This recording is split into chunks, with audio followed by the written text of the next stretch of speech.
이 시간에는 로마서 3장 21절부터 26절 말씀까지 읽었습니다.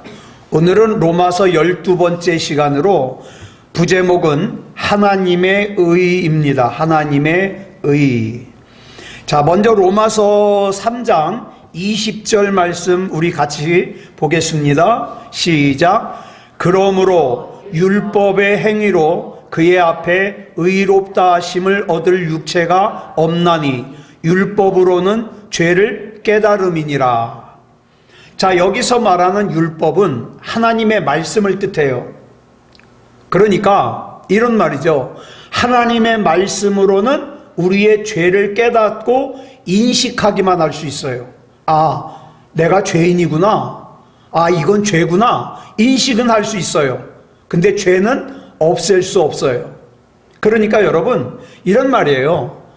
우리가 아무리 성경 지식이 많아도 내 죄를 없앨 수 없어요. 오직 예수 그리스도의 보혈만이 없을 수 있거든요.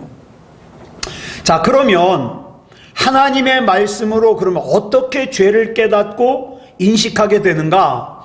히브리서 4장 12절로 13절에서 구체적으로 이렇게 설명하고 있습니다. 우리 같이 읽어볼까요? 시작. 하나님의 말씀은 살아있고 활력이 있어 좌우에 날선 어떤 검보다도 예리하여 혼과 영과 및 관절과 골수를 찔러 쪼개기까지 하며 또 마음의 생각과 뜻을 판단하나니 지으신 것이 하나도 그 앞에 나타나지 않음이 없고 우리의 결산을 받으실 이의 눈앞에 만물이 벌거벗은 것 같이 드러나느니라. 자, 하나님의 말씀은 우리 자신을 환하게 비추는 거울이에요. 내 죄를 하나님 앞에서 숨길 수가 없어요. 따라서 하나님 앞에 서면 우리 자신이 죄인이라는 것을 깨닫지 않을 수 없어요. 그러면 여기서 말하는 혼과 영과 관절과 골수의 특징이 뭐예요? 우리 눈에 보이지 않아요. 그러니까 하나님의 말씀은 내 눈에 보이지 않는 내 죄를 어떻게 해요? 다 드러나게 한다 이 말이에요. 보이지 않는 것들, 숨겨져 있는 것들이 적나라하게 드러나는 거예요. 예수님을 믿는다고 하면서도 내가 죄인이라는 것을 모르는 사람은 이때까지 하나님의 말씀 앞에 똑바로 서본 적이 없는 사람이에요. 교회는 오래 다녔을 수 있어요. 그런데 하나님의 말씀 앞에 똑바로 서본 적이 없는 사람은 자기가 죄인이라는 걸 몰라요. 그러니까 당당해요. 그리스도인이 영적인 삶을 살려면, 진짜 하나님 앞에 온전하게 서려면 자기 자신을 바로 알아야 돼요. 나 자신을 얼마나 아느냐에 따라서 내가 어떤 길을 선택할지가 결정이 되는 거예요.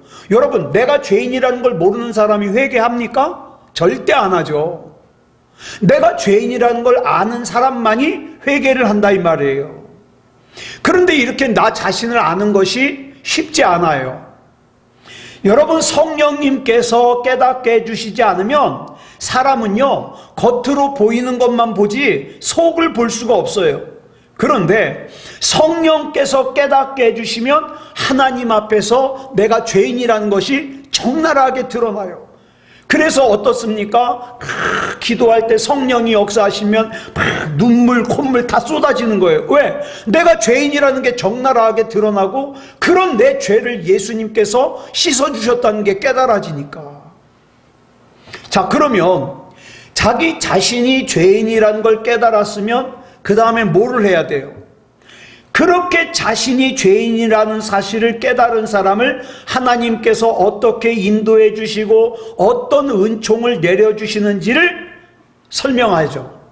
그래서 이것을 본문 21절에서 이제는 이라는 말로 시작을 하고 있는 거예요.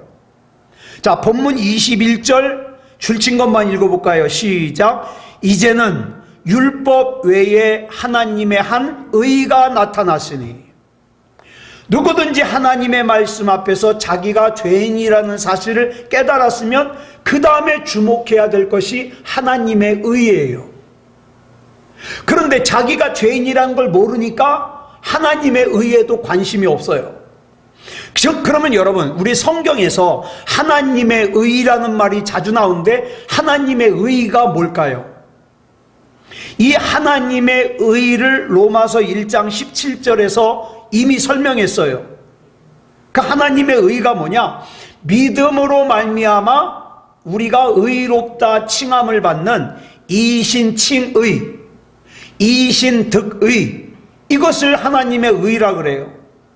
다시 말해서 내가 예수 그리스도를 구주로 영접하고 믿음으로 말미암아 하나님으로부터 주어지는 의. 여러분, 교회 다니는 사람이 다 이 의가 있느냐? 그렇지 않아요. 그렇지 않아요.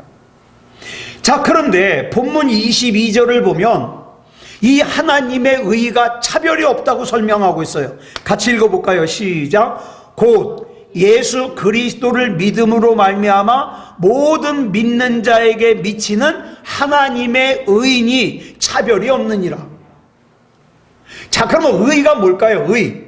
우리가 막 의인, 의롭다, 하나님의 의 그러잖아요. 그러면 성경에서 말하는 의가 뭘까요?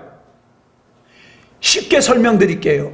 성경에서 말하는 의는요, 바른 관계를 뜻해요. 바른 관계.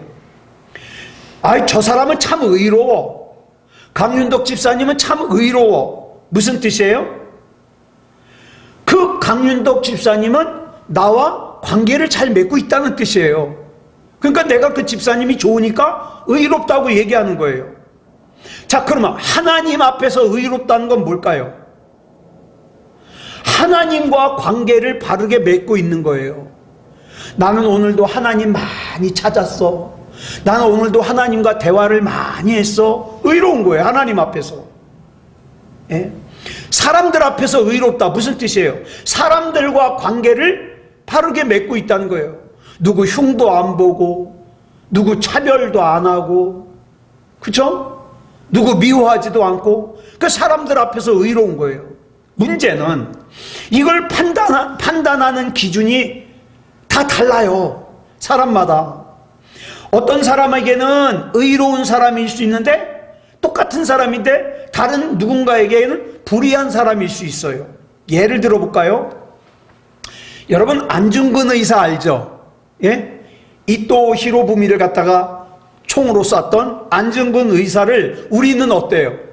의인이라 그러잖아요. 예? 의인이요, 의인이라고 추앙하는데 일본 사람들은 안중근 의사를 뭐라 그러냐? 폭도라 그래요. 폭도. 반면에 안중근 의사에게 총을 맞은 이토 히로부미를 우리는 뭐라 그래요? 우리나라의 자주권을 빼앗은 원흉이잖아요. 우리는 아주 원수 같은 사람이에요. 그런데 일본 사람들은 이 이토 히로부미를 어떻게 인정하냐? 근대 일본의 발전을 이끈 위대한 선각자로 추앙해요. 이렇게 사람의 평가는 기준에 따라서 달라요. 우리나라 사람이 기준이냐? 일본 사람이 기준이냐? 그런데 여러분, 하나님께서 판단하시는 의의 기준은요, 변하질 않아요. 절대적이에요. 문제는 하나님의 기준으로 볼 때 내가 지금 하나님과 바른 관계를 맺고 있느냐, 이게 중요한 거예요. 예? 성경은 말하기를 뭐라 그러냐? 하나님 앞에서 의로운 사람이 없대요. 저도 하나님 앞에서 의롭지 못하고, 우리 김재원 권사님도 의롭지 못하고, 남명호 집사님도 의롭지 못하고, 의로운 사람이 없대요. 그런데 그런 우리를 예수 그리스도 안에서 예수 그리스도의 보혈의 능력으로 하나님과 나 사이에 의롭지 못한 관계를 고쳐주셔가지고 하나님께서 이제 나를 뭐라 그래요? 의롭다 그래요. 이창원 의로워, 남명호 집사 의로워, 의롭다는 거예요. 이게 뭐예요? 이게 성경에서 말하는 하나님의 의예요. 그래서 본문 22절 하반절 보면은 이렇게 말씀하고 있어요. 줄친 것만 시작. 모든 믿는 자에게 미치는 하나님의 의인이 차별이 없느니라. 많이 배운 사람도 못 배운 사람도 그저 예수 그리스도를 믿으면 의예요. 돈 많은 사람도 돈 없는 사람도 그저 다 예수 그리스도 믿으면 의인이에요. 사람은 내가 안 그러려고 그래도요, 나도 모르게 사람 차별해요. 그죠? 예를 들어 볼까요? 내 나름대로의 기준을 가지고, 야, 저 사람은 참 잘생겼다. 저 사람은 참 못생겼다. 저 사람은 부자야. 저 사람은 나보다 가난해. 저 사람은 많이 배웠어. 저 사람은 참 무식해. 저 사람은 잘났어. 저 사람은 못났어. 끊임없이. 근데 그 기준이 누구예요? 나예요. 내 기준으로. 그러나 하나님께서는 예수 그리스도를 구주로 영접하고 믿는 사람에게 차별이 없이, 차별이 없이 하나님의 의의를 주시고 하나님과의 관계를 회복시켜 주셔서 의인으로 인정해 주신다는 거예요. 여러분, 이렇게 하나님의 의의가 저와 여러분에게 없으면 예배 드릴 필요 없어요. 이거 쓸모가 없어지는 거예요. 근데 하나님이 나를 의롭다 봐주시니까 이 예배가 의미가 있는 거죠. 예를 하나 들어드릴게요. 마태복음 1장 1절부터 6절까지 좀 길지만 같이 읽겠습니다. 시작. 아브라함과 다윗의 자손 예수 그리스도의 계보라. 아브라함이 이삭을 낳고 이삭은 야곱을 낳고 야곱은 유다와 그의 형제들을 낳고 유다는 다말에게서 베레스와 세라를 낳고 베레스는 헤스론을 낳고 헤스론은 람을 낳고 람은 아미나답을 낳고 아미나답은 나손을 낳고 나손은 살몬을 낳고 살몬은 라합에게서 보아스를 낳고 보아스는 룻에게서 오벳을 낳고 오벳은 이새를 낳고 이새는 다윗 왕을 낳으니라. 다윗은 우리아의 아내에게서 솔로몬을 낳고. 자, 보세요. 이 마태복음 1장에는 예수님의 족보가 쫙 나오고 있는데 이 예수님의 족보를 보면 여자가 4명이 나와요. 예수님의 족보에 여자가 4사람이 들어가 있어요. 누가 들어갔냐? 첫째, 다말이 들어갔어요. 다말. 근데 이 다말이라는 여자가 어떤 여자인지 아시죠? 대를 잇기 위해서 자기 남편이 일찍 죽었거든요. 그러니까 대를 잇기 위해서 어떻게 합니까? 시아버지인 유다와 몰래 동침을 해가지고 아기를 낳았어요. 부도덕한 여자죠. 요즘 같은 세상에도 어떻게 해요? 손가락질 받을 만한 여자예요. 두 번째 여자가 누구냐? 라합. 라합은 아시다시피 여리고성에서 살던 창녀예요. 몸 팔던. 세 번째 여자가 누구냐? 룻. 여러분, 이 룻은요, 모압 여자거든요. 모압 여자. 근데 이 모압 사람에 대해서 하나님이 뭐라 그러셨어요? 신명기 23장 3절에서 같이 읽어볼까요? 시작. 암몬 사람과 모압 사람은 여호와의 총회에 들어오지 못하리니 그들에게 속한 자는 10대뿐 아니라 영원히 여호와의 총회에 들어오지 못하리라. 영원히 하나님의 백성이 될 수 없다 그랬어요.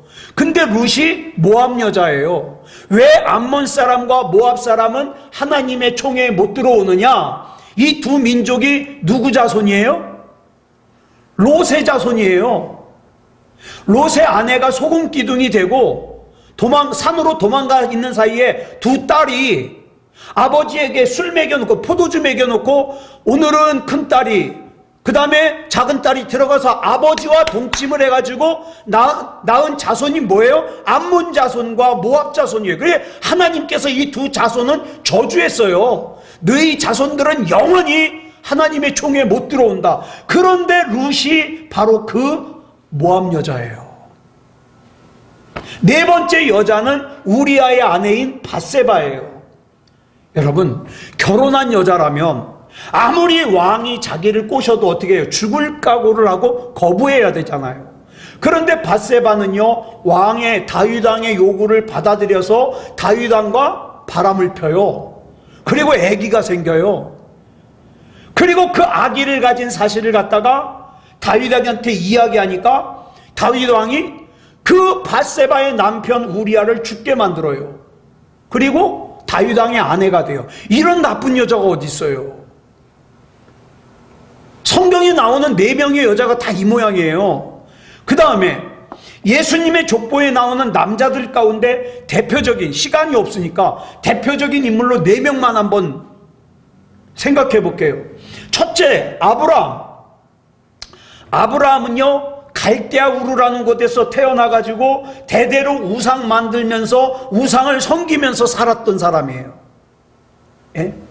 게다가 하나님께서 아브라함을 부르셨는데 부르심을 받은 후에도 아브라함은 자기 목숨 지키려고 자기 아내를 누이 동생이라고 속여가지고 자기 아내를 애굽의 왕인 바로에게 보낸 사람이에요.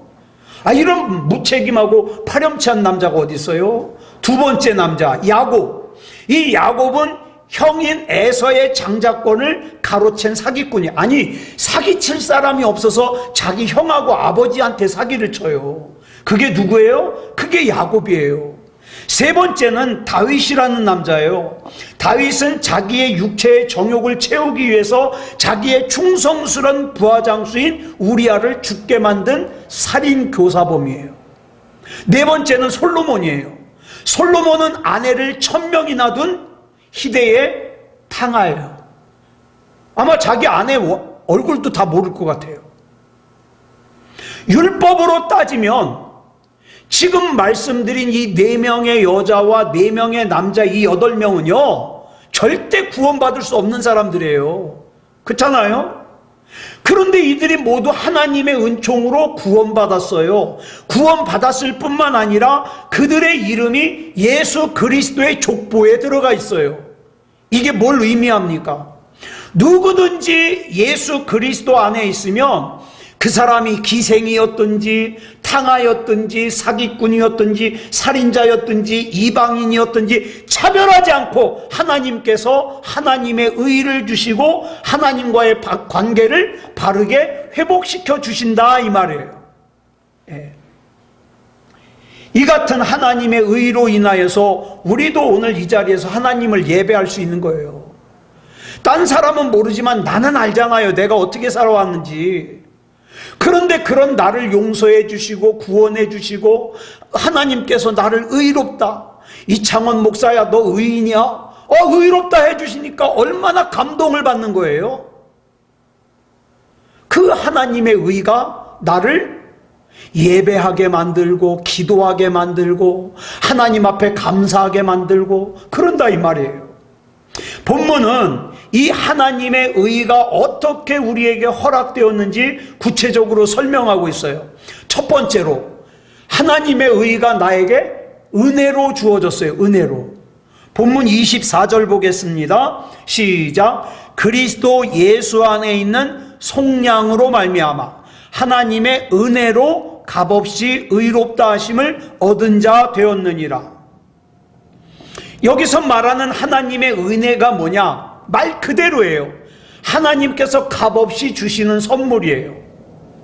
우리가 지금 예수님을 믿지 않고 있는 다른 사람들보다 내가 좀 더 착하게 살아서, 내가 좀 더 잘나서 하나님께서 나에게 은혜를 주신 거예요? 내가 지금 하나님이 믿어지는 거예요? 종교개혁을 했던 마틴 루터라는 분이요, 성경을 읽고 나서 이런 얘기를 했어요. 내가 만약 하나님이었다면 나를 포함해서 세상 모든 사람들을 다 멸하였을 것이다. 다 죄인이에요. 하나님의 말씀을 읽어보니까 이 세상에서 죽지 않아도 될 사람이 하나도 없더라. 하나도.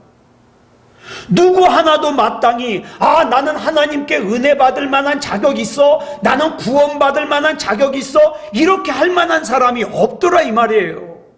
그런데 하나님께서 일방적으로 구속의 은혜를 베풀어 주심으로 하나님의 의를 우리에게 허락하셨습니다. 이걸 진짜로 깨닫는 사람이 예배를 안 드릴 수 있을까요? 하나님 앞에 감사하지 않을 수 있을까요? 그러면 이 하나님의 은혜라는 게 결국 뭐냐? 하나님의 사랑이에요. 하나님께서 우리를 사랑하시기에 베풀어 주시는 은혜입니다. 여기 속량이라는 단어가 나오잖아요. 이 속량이라는 단어가 무슨 뜻이냐면, 노예시장에 가가지고 노예 그 대금, 노예 값을 치르고 노예를 사요. 그 다음에 어떻게 해요? 그 노예의 문서를 갖다가 다 찢어버리고 노예에게 자유를 주는 거예요. 이게 속량이에요. 그러면 이 속량을 누가 할 수 있느냐? 그 노예를 사랑하는 사람이 할 수 있죠. 왜요? 여러분, 노예를 살려면 뭘 써야 돼요? 내 돈을 줘야 되잖아요. 여러분, 돈이 얼마나 귀해요? 내 그 귀한 돈을 주고 노예를 살 정도로 내가 이 노예를 사랑하는 거예요. 하나님께서 우리에게 속량의 은혜를 주신 것은 뭘 값을 줬어요? 나를 사는 대신에 뭘 값을 줬어요? 독생자 예수 그리스도의 생명을 줬잖아요. 그만큼 나를 사랑하시는 거예요. 그런데 내가 그 하나님을 실망시킬 수 있을까? 없죠. 그 다음 둘째로, 하나님께서 예수님을 제물로 삼으심으로 하나님의 의가 주어졌어요. 자, 본문 25절 줄친 것만 읽겠습니다. 시작. 이 예수를 하나님이 그의 피로써 믿음으로 말미암는 화목제물로 세우셨으니.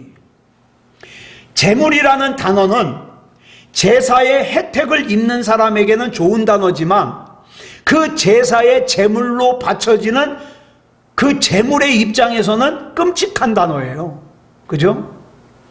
여러분, 바꿔 생각해서 구원받는 예수 그리스도로 말미암아 구원받는 나에게는 참 좋은 일이에요. 그런데 나 대신에 십자가를 지시는 예수님의 입장에서는 끔찍한 단어예요. 이스라엘 백성이 하나님께 제물을 바칠 때, 옛날 구약 때 어떻게 바쳤어요?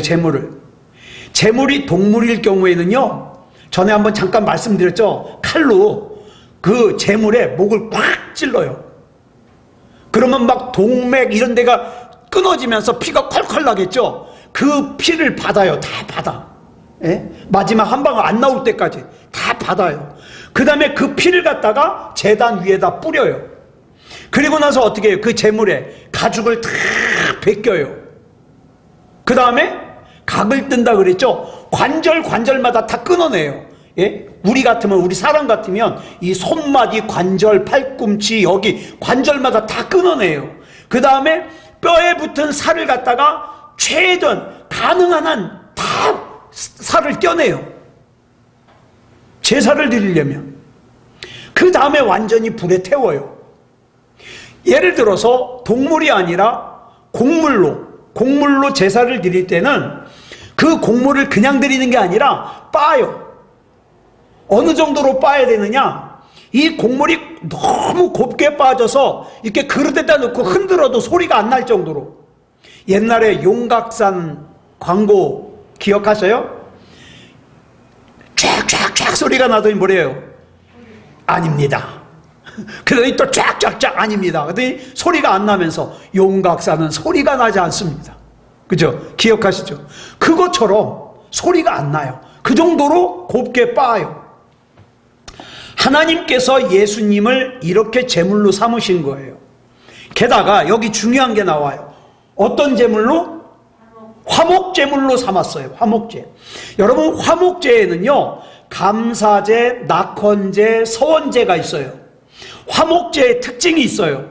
다른 제사는 전부 하나님 앞에 다 드리는데, 화목제는요, 소의 기름과, 예를 들어서 소로 제물을 바치면 소의 기름과 콩팥은 불에 태워요. 그 다음에 가슴과 오른쪽 뒷다리는 제사장에게 줘요. 나머지는요, 그 제물을 끌고 온 그 제사 드리는 사람이 다시 가져가요.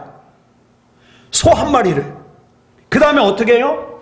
감사제인 경우에는 하루 이내, 그 다음에 낙헌제, 서원제의 경우에는 이틀 이내에 그 재물, 그 소를요 다 먹어야 돼요. 소 한 마리 다 먹는 게 쉬워요, 어려워요? 어려워요. 근데 여기 조건이 있어요. 하루에 먹거나, 이제 아까 그랬죠. 감사제는 하루 안에, 낙헌제와 서원제는 이틀 안에 먹어야 되는데, 만약에 그 기간 안에 못 먹잖아요. 제사 지낸 거 헛거예요. 헛거일 뿐만 아니라 하나님 앞에 저주를 받아요. 그러니까 어떻게든지 이 소 한 마리를 하루 안에 다 먹어야 돼요. 예. 자, 그래서 어떡합니까? 이 하루 안에 이 소를 갖다가 다 먹어야 되는데 하나님께서 왜 이런 규정을 만들었을까요? 이런 규정을 만들지 않았으면 어떻게 해요? 사람이 기본적으로 자기 혼자 먹으려고 쟁여놓겠죠. 그러다가 상해가지고 버리겠죠. 또는 자기 좋아하는 사람만 부를 거예요. 자기가 평소에 싫어하는 사람은 안 부를 거예요. 그런데 하루 안에 먹어야 되잖아요. 이틀 안에 먹어야 되잖아요. 썩어서 버리면 큰일이잖아요. 그러니까 와가지고 동네에 와가지고 나 좀 도와달라고, 나 감사제를 드리고 왔는데 이 소를 한 마리 오늘 다 먹어야 되는데 이걸 어떻게 다 먹냐고, 나 좀 도와달라고 막 불러요. 그런데 내가 좋아하는 사람들이 와서 먹는데 사람이 모자라요. 그걸 어떻게 한 마리를 다 먹어요? 그러니까 평소에 별로 안 친했던 사람한테도 나 좀 도와달라고. 그래도 안 돼요. 근데 나중에는 어떻게 해요? 자기와 관계가 안 좋았던 사람들에게도 가서 어떻게 해요? 이거 좀 와서 도와달라고. 내가 섭섭하게 한 거 다 용서해주고 나 좀 도와달라고. 그래가지고 내가 좋아하는 사람, 내가 별로 안 좋아하는 사람, 내가 미워하는 사람 다 와가지고 그 화목제물로 드리고 온 소를 같이 먹어야 돼요. 같이. 그런데 중요한 게 예수님이 화목제물이에요. 그러면 그 예수님 앞에 예배를 드리면서 내 안에 나 이 사람 참 불편해, 나 이 사람 꼴보기 싫어, 그러면 예배가 돼야 안 돼요? 안 돼요. 예수님이 화목제물인데, 예? 화목제물인데 예수님께서 스스로 이 화목제의 제물이 되어주셔서 예수님의 피를 뿌리고 예수님의 몸을 찢으심으로 하나님과 인간 사이에 막혔던 담을 허무시고 관계를 회복시켜서 나를 의인이 되게 해주셨어요. 그런데 내가 내 옆에 있는 사람을 미워하면 돼야 안 돼요? 안 되겠죠. 왜 우리 기독교가 사랑의 종교냐? 이거 화목해야 되니까. 예수님이 화목제물이니까. 난 그래도 난 절대 용서 못해, 나는 꼴보기 싫어 죽겠어, 그러면 여러분 그 예배 드리는 건 다 헛거예요. 무서운 일이잖아요. 하나님께서는 하나님의 귀한 독생자를 어찌 그토록 비참하게 죽게 했을까요? 나를 그만큼 사랑하시기 때문이에요. 그러므로 우리를 하나님 앞에 나아갈 수 있도록 우리에게 허락하신 하나님의 의는 우리에 대한 하나님의 위대한 사랑 고백이에요. 예. 예를 들어서 제가 우리 집사람에게 선물을 진짜 좋은 걸 해줬어요. 그러면 내가 여보 사랑해 얘기를 안 해도 알겠죠? 알겠죠. 나를 얼마나 사랑하는지. 예? 마찬가지예요. 독생자 예수 그리스도를 나를 위해서 십자가에 내어주셨다. 나를 얼마나 사랑하시는 거예요, 하나님이. 예? 그런데 그 하나님 앞에 굉장히 막 하나님을 귀찮아하고 짜증내고 그러면 되겠어요? 안 되죠. 그 다음 셋째로 하나님께서 길이 참으심으로 하나님의 의가 주어지는 거예요. 자, 본문 25절 우리 가운데 줄친 것만 읽겠습니다. 시작. 이는 하나님께서 길이 참으시는 중에 누군가 여러분에게 잘못을 했을 때 나한테 잘못을 한 사람을 참는 게 쉬워요, 어려워요? 어려워요.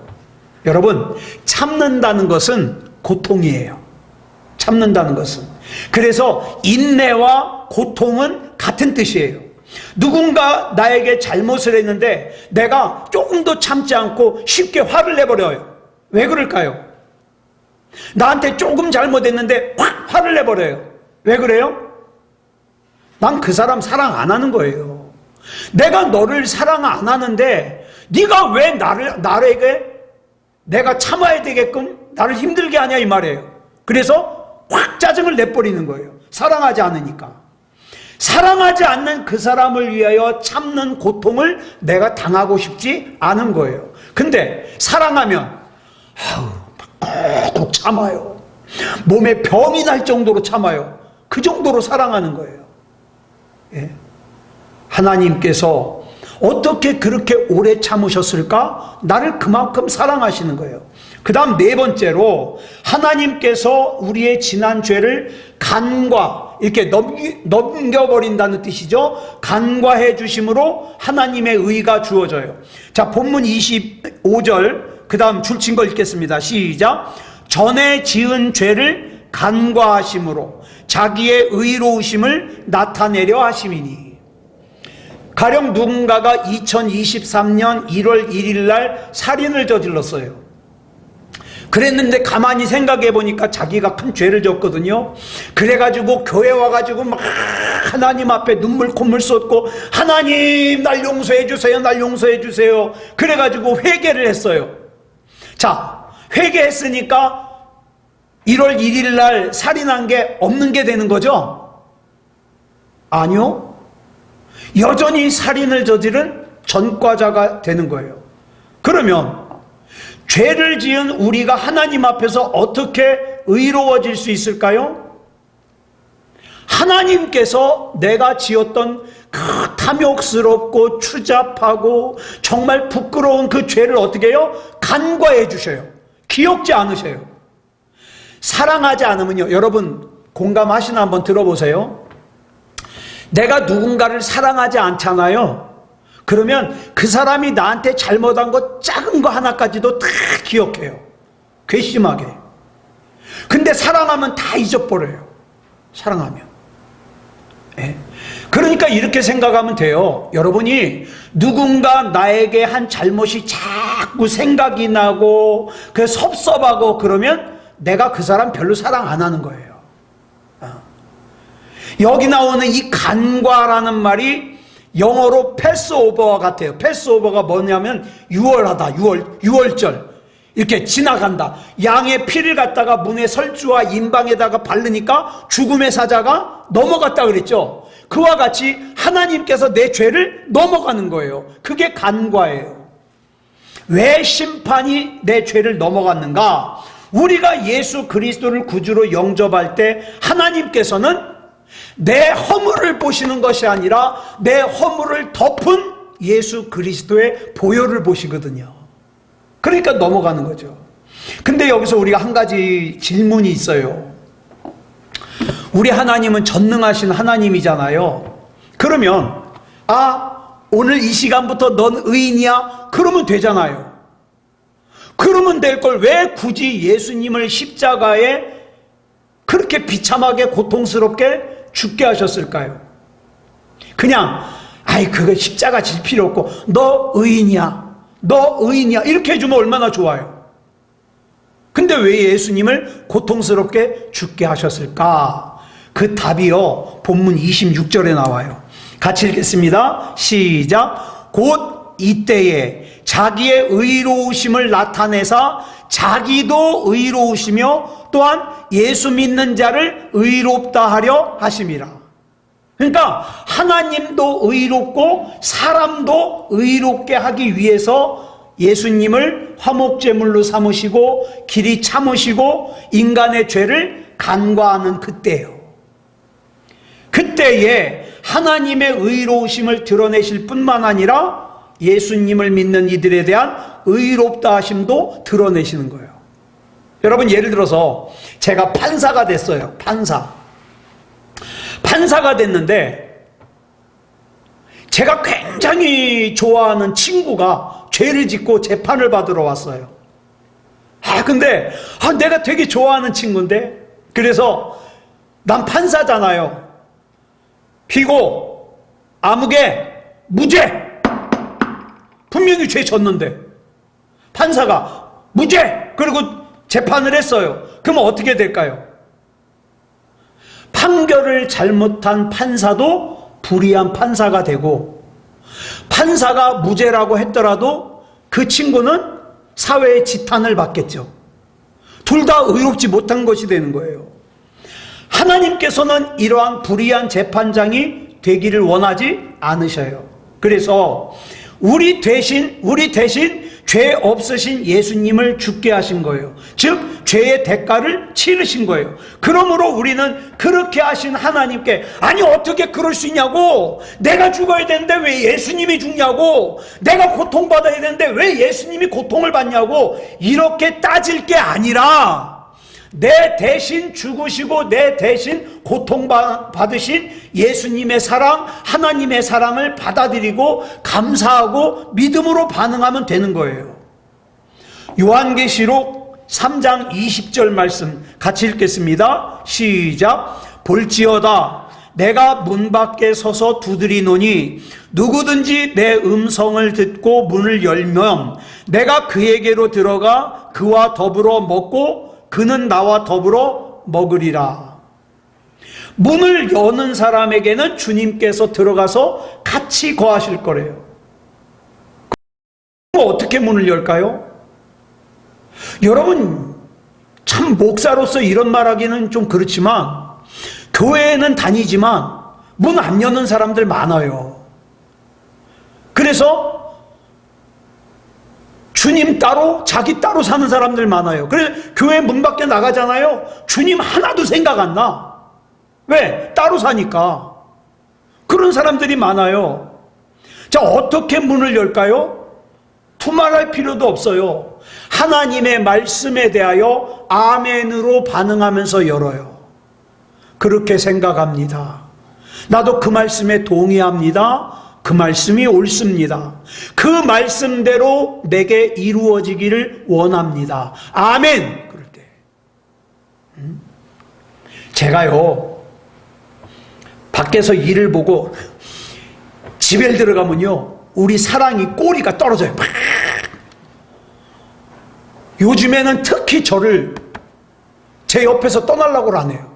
제가 잠깐 밖에 나가잖아요. 그럼 막 안에서 강아지가 비명 질러요. 이건 짖는 게 아니라 비명을 질러요, 막. 자, 근데요, 강아지인데 나를 그렇게 환영해주고 나를 그렇게 좋아해주니까 행복해요. 제가 강아지를 보면서 은혜를 받는 게 있어요. 뭐냐? 야, 강아지가 이렇게 나를 좋아해주고 환영해주니까 내가 이렇게 좋은데 나는 우리 주님을 얼마나 환영하지? 나는 우리 주님을 얼마나 기뻐하지? 하나님, 내가 이거보다 더 하나님을 기뻐하게 하시고 하나님을 사랑하게 하시고 하나님을 환영하면서 살게 해 주시옵소서.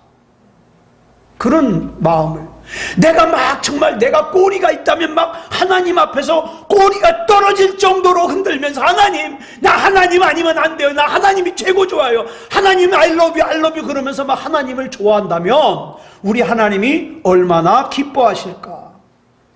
사랑하는 여러분, 나를 위하여 독생자 예수 그리스도까지 내어주신 우리 하나님을 기뻐하자고요.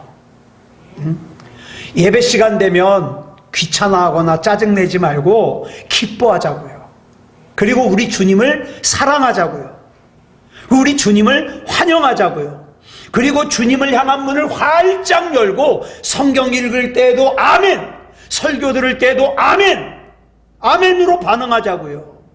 그랬을 때에 주님께서 우리 안에 하나님의 능력과 영원한 생명과 하나님의 약속이 이루어지는 승리하는 삶을 가득가득 채워주실 겁니다. 예, 아무쪼록 이렇게 하나님의 의로 가득한 저와 여러분의 삶이 되기를 그리스도 예수님의 이름으로 간절히 축복합니다. 기도하겠습니다. 사랑의 아버지 하나님, 감사합니다. 하나님의 은혜 가운데 인도하여 주셔서 이 시간 또 로마서의 말씀을 나누었습니다. 하나님과 나와의 관계가 바른 관계가 되게 하시고 내 옆에 있는 사람들과의 관계도 바른 관계가 되게 해 주시옵소서. 하나님, 내가 살다 보면은 내가 알게 모르게 실수할 때가 있습니다. 하나님께도 실수할 때가 있고 내 옆에 있는 사람들에게도 실수할 때가 있습니다. 우리 하나님께서 붙잡아 주셔서 그 잘못된 실수를 다 바로잡아 주시고 하나님이 기뻐하시는 삶을 살 수 있도록 인도하여 주시옵소서. 날마다 우리 주님과 교제하며 살게 하여 주시고 은혜와 승리가 넘치는 그런 삶을 살게 하여 주시옵소서. 우리 주님께서 인도해 주실 줄 믿사오며 그리스도 예수님의 이름으로 간절히 기도드렸사옵나이다. 아멘.